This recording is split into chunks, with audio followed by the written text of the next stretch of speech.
Good afternoon, everybody. Uneducated Economist here. So I thought I'd give you guys a quick lumber update video. Actually, it's more of a building supply update video.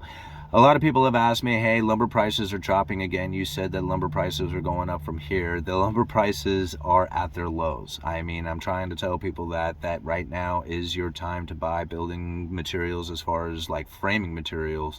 2x4s, 2x6s, plywood. These are at their, I mean, you might find better prices going into the future, but they're not going to get that much better than where they are right here. This is what I'm trying to explain, is that the lumber futures have closed right now at like 480 per thousand.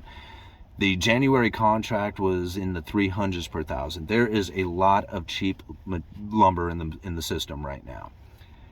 There is also a lot of mill curtailments and inventory tightening taking place right now. This is something to consider. Lumber is volatile. Prices are volatile. They're going to be moving around a lot. But where you have the issues is going to be that inventory level, the mill curtailments that are taking place, and then at some point there is going to be demand coming from the builders. Once that takes off, there is just simply not enough material in the pipeline in order to fulfill that demand. Now, when I say that, there is plenty of material out there. They will fill in that material. The demand will be, met. But as far as the prices go, we could find that to be incredibly volatile during that time, and we could easily see lumber prices shoot back up to 800-900 per thousand. I mean, that would not be a surprise to me.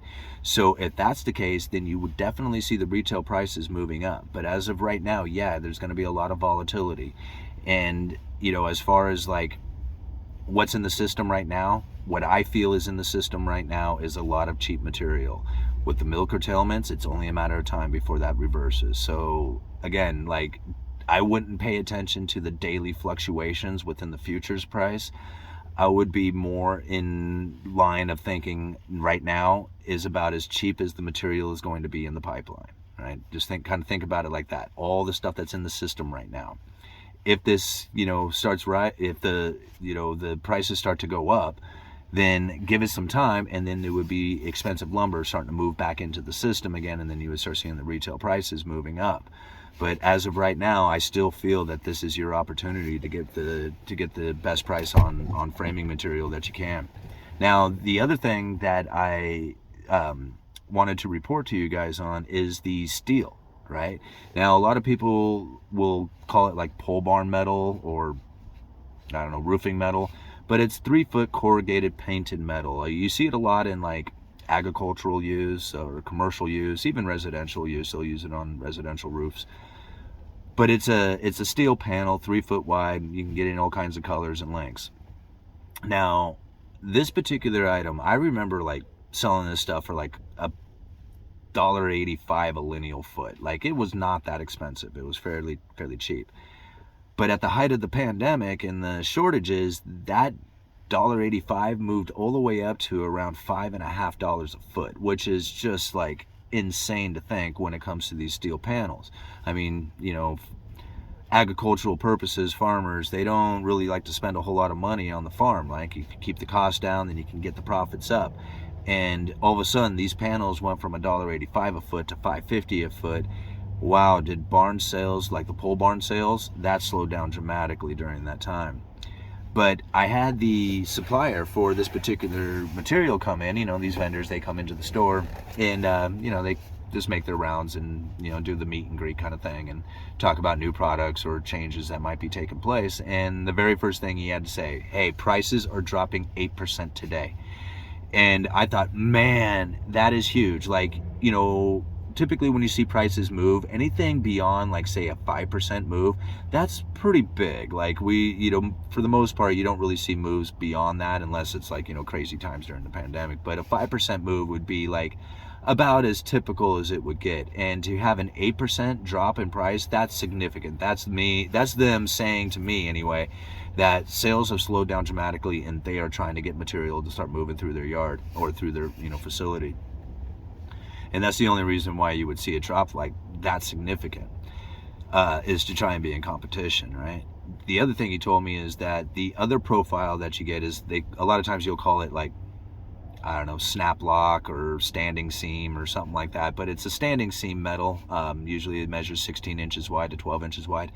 He didn't give me the exact price on that one, but he said that that one's going to be dropping even more than the regular panels are. So this is signs of it happening here, right? I mean, when you see the prices drop that significant, I mean, again, like, you know, you think 8%, no big deal. I mean, it's gone up, you know, double that or whatever.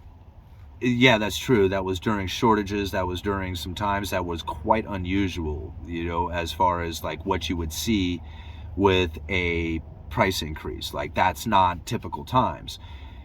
But again, like, if we think about what typically would happen if you did see a price increase, you know, what we are seeing as far as price decreases, in my opinion, is significant. Like, it's not enough to be like, hey man, let's, you know, write home about it or something like that. That's not what I'm trying to say. I'm just trying to say that it's the signs of things that are coming now, and that price dropping is definitely proof to me of that.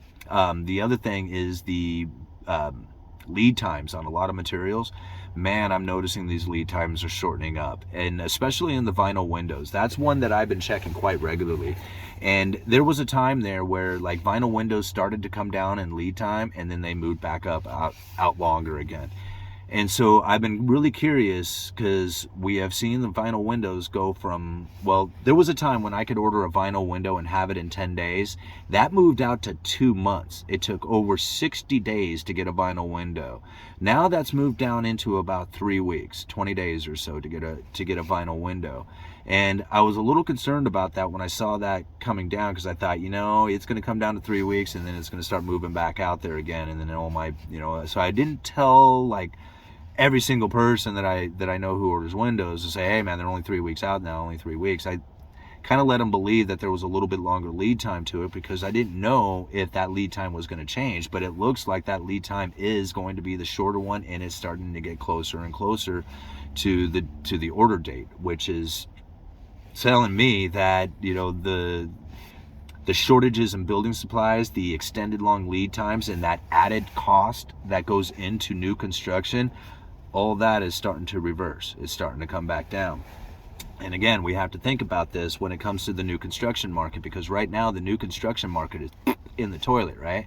Well, the main reason for that is that the builders don't know exactly what those houses are going to sell for going into the future. And if you have added costs like extra lead times and, you know, material that's, you know, elevated in price and stuff like that, and all of a sudden you start having these issues start to get resolved, well, even though the price of the house is coming down, so is the material and lead time. So if the price of the house is coming down and the material and lead time is coming down, that profit that is normally disappearing to the builder as that, you know, price is coming down, he's maintaining that. You see what's going on there? So if the lead times and the price, you know, of input costs going into the house is coming down, they can adjust that profit, to, you know, what they sell it for, to match that as it comes down as well. I'm not saying that's what's taken place at this time. I'm just saying that that's an opportunity that could be coming up that not a lot of people would be talking about. So it's something to very much consider, especially when it comes to these big time home builders, because those guys have access to material and in just, you know, supplies in a way that is faster, cheaper, easier than what, say, like, you know, a regular builder or a small time lumber yard or something like that would have, you know, have access to, because of their buying power that goes into it. So you know, I have to consider these things when I think about like what the added cost or what the input cost going into a new house is, and if that price is going to be coming down. That would add profit to the builder, even though you see the buyer asking for better pricing on it. The builder could be like, yeah, I can offer that better price because my input cost is coming down as well. Okay. Uneducated economist, you guys let me know.